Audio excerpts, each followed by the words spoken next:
வணக்கம். செய்திகளை உடனுக்குடன் தெரிந்து கொள்ள உண்மையின் குரலாய் உங்கள் சட்ட கவசம். இன்றைய விரைவு செய்திகள் வாசிப்பது உங்கள் மன்சூர் அலி. சேலம் மாவட்ட ஆத்தூரில் தமிழ்நாடு அரசு உணவு பாதுகாப்பு மற்றும் மருந்து நிர்வாகத்துறை சார்பாக ஆத்தூர் தலைவாசல் மற்றும் கெங்கவல்லி வட்ட ஒன்றியங்கள் அளவிலான உணவகங்கள், பேக்கரிகள், துரித உணவக உரிமையாளர்களுக்காக விழிப்புணர்வு கூட்டம் சேலம் மாவட்ட உணவு பாதுகாப்புத்துறை நியமன அலுவலர் உயர் திரு கதிரவன் அவர்கள் தலைமையில் நடைபெற்றது.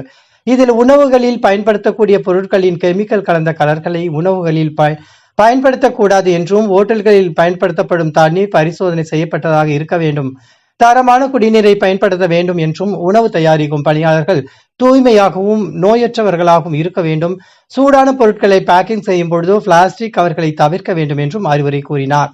இந்த விழிப்புணர்வு கூட்டத்தில் ஆத்தூர் தலைவாசல் மற்றும் கெங்கவல்லி வட்ட ஒன்றிய அளவிலான 200க்கும் மேற்பட்ட உணவக உரிமையாளர்கள் கலந்து கொண்டனர் மற்றும் உணவு பாதுகாப்புத்துறை அதிகாரிகள் உடன் இருந்தனர். செய்திகளுக்காக ஆத்தூர் செல்வம். இத்துடன் இச்செய்தி அறிக்கை முடிவடைந்தன. மீண்டும் அடுத்த செய்தியில் சந்திப்போம். அதுவரை சட்ட கவச இணையதளத்துடன் இணைந்திருங்கள். எங்களோட சேனல்ல சப்ஸ்கிரைப் பண்ணுங்க, லைக் பண்ணுங்க, கமெண்ட் பண்ணுங்க. வணக்கம்.